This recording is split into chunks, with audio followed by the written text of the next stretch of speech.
Ketika mendengar kabar bahwa Los Angeles, sebuah kota yang sangat megah, canggih, dan juga populer, terbakar. Itu langsung membuat terbesit banyak sekali pertanyaan di benak kita ya. Jadi bagaimana sih kronologinya? Kenapa api sangat sulit dipadamkan? Padahal kota ini tuh terbilang paling canggih. Hidran ada di mana-mana, kolam-kolam juga ada di rumah-rumah. Kok bisa rumah mewah yang terbuat dari beton dan besi baja hangus dan nyaris rata dengan tanah, sedangkan pohon yang terbuat dari kayu malah masih berdiri kokoh. Lalu konspirasi apa yang menyebar di tengah masyarakat tentang kejadian ini? Nah, ada juga foto Hollywood Sign yang terbakar. Padahal tulisan itu tidak terbakar di atas bukit. Nah, mari kita bahas semuanya dari awal.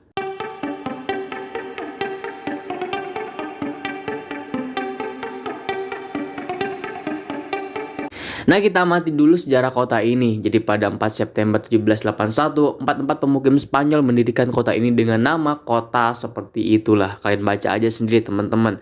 Nah, yang artinya kampung bunda kami ratu malaikat. Di sungai Porciúncula pada abad ke-19, Los Angeles adalah kota yang relatif kecil dan terpencil. Namun semuanya berubah saat industri film masuk. Jadi pada awal abad ke-20, kota ini pun mulai berkembang pesat. Los Angeles sendiri terletak di pantai barat Amerika. Kota ini tuh sangat viral karena menjadi pusat budaya, ekonomi, dan hiburan global.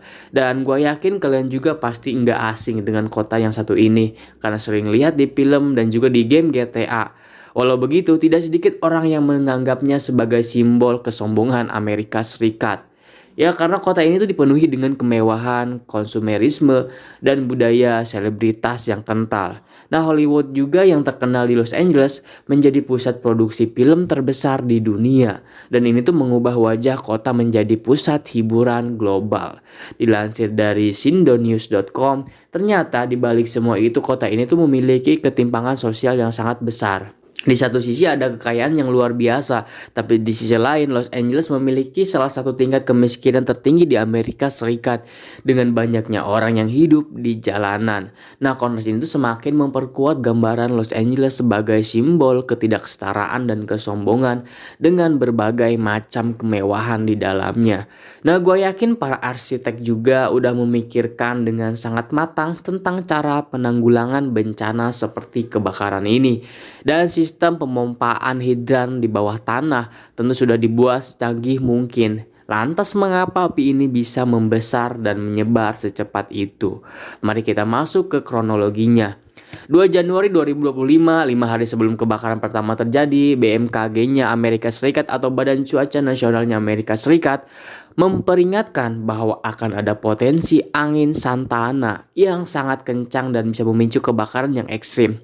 Keesokan harinya, mereka tuh semakin mempertegas peringatannya ya tentang potensi angin utara ke timur laut yang bisa merusak. Pada 7 Januari 2025, pada jam 10.30 pagi, kebakaran Palisades mulai berkobar. Warga merekam video asap yang mengepul dari lokasi kejadian.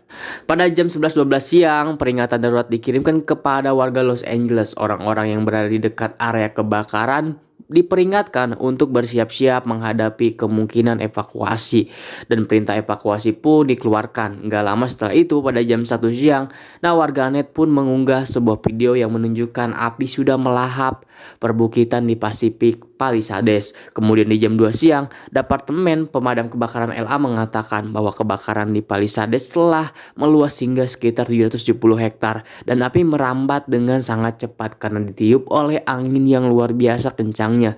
Kemudian pada jam 2.50 siang, proses evakuasi sudah mulai dijalankan. Nah, hal ini membuat kemacetan yang luar biasa karena penduduk bersamaan keluar menggunakan jalanan ini, yang membuat orang-orang tuh menjadi semakin panik. Mobil pemadam pun jadi kesulitan tuh untuk menerobos kemacetan. Lanjut di jam 3.22 siang, karena tidak ingin terjebak macet, banyak orang yang kemudian tuh keluar dari mobilnya dan mereka pun lari menyelamatkan diri. Nah, kendaraan yang ditinggalkan begitu saja di tengah jalan ini pun malah semakin memperparah keadaan. Makin macet jalanan, sementara api semakin menyebar. Asap pekat mengepung kota dan ini membuat warga yang sudah keluar dari mobilnya malah menjadi sesak napas. Warga di dalam mobil juga jadi nggak bisa menjalankan mobilnya karena terjebak oleh mobil-mobil yang ada di depannya yang udah berhenti karena orangnya tuh udah pada keluar dari mobil. Jadi keluar salah, enggak keluar juga salah. Makin panik kan. Lalu di jam 4.30 siang, Departemen Pemadam Kebakaran LA mengatakan bahwa kebakaran Palisades itu telah meluas.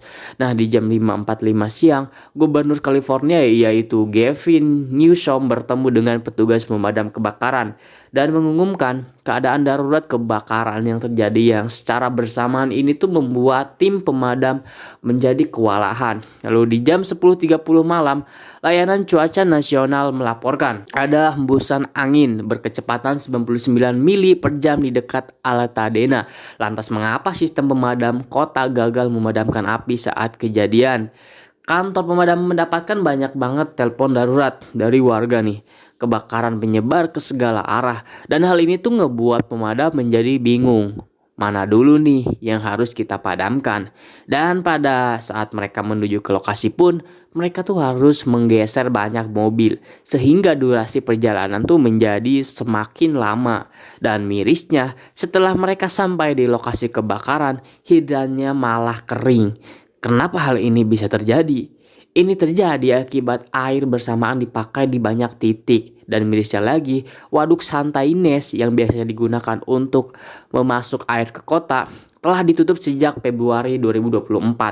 Tempat penampungan air berkapasitas 117 juta galon ini ditutup karena akan direnovasi. Mereka hanya bisa mengambil air dari tempat-tempat yang terbatas. Sementara kebakaran kan semakin meluas. Belum lagi kebakaran ini terjadinya di perbukitan sehingga sangat sulit untuk bisa mengirimkan air ke atas sana. Lalu kenapa tidak menggunakan air laut? Sebenarnya nggak bisa karena air laut itu kan mengandung garam dan bersifat korosif. Air laut bisa saja merusak pompa dan sistem pemadaman. Tapi dalam keadaan darurat petugas pemadam biasanya bisa menggunakan air laut. Iya, namun penggunaannya tuh harus dilakukan dengan sangat hati-hati dan juga selektif agar tidak menimbulkan dampak jangka panjang bagi lingkungan. Jadi ya secanggih apapun peralatannya, jika nggak ada air ya susah juga. Nah lanjut, ribuan rumah mewah terbakar. Ada rumah-rumah para selebriti nih, yang di dalamnya tuh terdapat banyak banget barang-barang mahal yang ludes seketika. Kerusakan dan kerugian ekonomi sejauh ini mencapai 150 miliar US dollar atau sekitar 2.200 triliun sampai 2.400 triliun. Jumlah yang gak pernah kita bayangkan ya, kecuali sama yang 271 triliun. Nah, saking kesulitannya mereka memadamkan api, ratusan narapidana dari sistem penjara California disuruh membantu memadamkan kebakaran. Banyak yang menganggap bahwa kebijakan ini tuh sangat kontroversi. Tapi ya ini kan kondisinya darurat, Pak. Nah mirisnya di tengah bencana yang luar biasa ini ada aja orang-orang yang mengambil kesempatan di tengah kesempitan. Seorang kapten di Departemen Kepolisian Los Angeles bernama Michael Lawrence mengatakan ada orang-orang yang menyamar sebagai petugas pemadam kebakaran. Mereka datang dan keluar masuk rumah orang sembarangan. Puluhan orang tuh berhasil ditangkap karena ketahuan melakukan penjarahan. Emang gak bener menurut gua nih. Situasi ini tuh bener-bener sulit ya. Rumah mewah terbakar, orangnya udah lari menyelamatkan diri. Sementara barang-barang berharga seperti emas, berlian, dan lain-lainnya tuh masih ada di dalam sana. Jika nggak diamankan ya orang lain yang mengamankannya gitu. Yaitu mereka yang mengambil kesempatan di tengah kesempitan. Gak sedikit pula warganet yang merasa heran ketika melihat puing-puing bekas kebakaran di sana. Apakah ada petugas pemadam kebakaran di sini yang dapat menjelaskan kepada gua bagaimana rumah-rumah di Los Angeles terbakar menjadi abu? Sementara pohon-pohon tetap berdiri dan memiliki dedaunan. Hal ini pula lah yang gua sendiri juga pertanyakan, kok bisa ya rumah-rumah mewah yang terbuat dari beton, besi, baja, kaca, dan bahan-bahan yang tidak mudah terbakar lainnya malah hancur dan hampir rata dengan tanah. Bukannya rumah-rumah mewah ini tuh telah dilengkapi dengan sistem canggih untuk mengantisipasi kejadian seperti ini. Dan anehnya nih, pohon-pohon itu tuh masih berdiri kokoh. Padahal itu pohonnya adalah kayu gitu. Dan rumah-rumah di sana itu kan jaraknya agak berjauhan ya. Kenapa api bisa merambat sebegitu cepat? Jadi begini, dilansir dari suara.com, kebakaran hutan menghasilkan panas yang sangat tinggi yang dapat membakar rumah. Ya meskipun api itu tidak langsung menyentuhnya ya, panas itu dapat melelehkan bahan sintetis, menyalakan api di atap dan menyebabkan bangunannya tuh runtuh. Jika bagian bawah bangunan itu sudah rapuh, maka bobot beton yang berat di atasnya tuh bisa jatuh, kemudian menimpa struktur-struktur yang ada di bagian bawahnya. Lantas, bagaimana dengan pohon-pohon itu? Jadi, pohon yang terutama berkulit tebal seringkali itu dapat menahan panas radiasi. Ini tanpa terbakar. Dan kita tahu di dalam pohon yang hidup itu terkandung air. Cepatnya api merambat juga dipengaruhi oleh angin Santana yang sangat kencang, sehingga menciptakan pola kebakaran yang enggak menentu. Hal ini dapat mengakibatkan satu area total kebakaran, sementara area lainnya di dekatnya tuh relatif enggak tersentuh api. Jadi ini tidak dirasa ada hubungannya ya dengan cerita bahwa ini rumahnya orang yang rese, jadinya kebakaran habis gitu. Sementara rumah orang baik jadinya tuh enggak tersentuh api. Dan sebuah foto yang menunjukkan bahwa tulisan Hollywood di atas bukit telah terbakar. Foto ini pun langsung tersebar luas dan dikomentari macam-macam. Dan setelah digali lebih dalam lagi, ternyata ini hanyalah foto editan alias enggak benar alias hoax. Los Angeles memang sedang mengalami kebakaran hebat, tapi tulisan Hollywood ini tuh enggak terbakar. Di tengah hebatnya kebakaran ini juga ada juga yang mengatakan bahwa ini tuh adalah ajab. Ini bisa jadi adalah teguran bagi mereka yang sendiri nggak bisa mengait-ngaitkan dengan hal seperti itu ya. Setiap orang tuh punya pandangannya masing-masing. Lantas siapa saya yang bisa menjudge bahwa ini adalah ajab, ini adalah ujian, ini adalah cobaan? Kalian juga nggak bisa tuh mendukung pihak ini dan pihak itu ya. Setiap orang tuh bisa aja terkena musibah gitu. Baik dia kaya, miskin, orang hebat ataupun orang yang nggak hebat. Semuanya memungkinkan.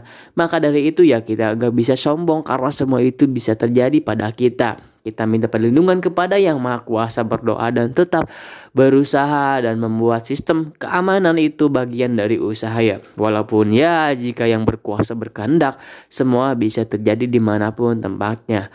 Baik di tempat yang enggak aman maupun di tempat yang sangat aman sekalipun. Well, segini dulu untuk video kali ini. Gimana tanggapan kalian? So, silahkan komentar di bawah. Gua Rehan, sampai jumpa di video selanjutnya dan terima kasih.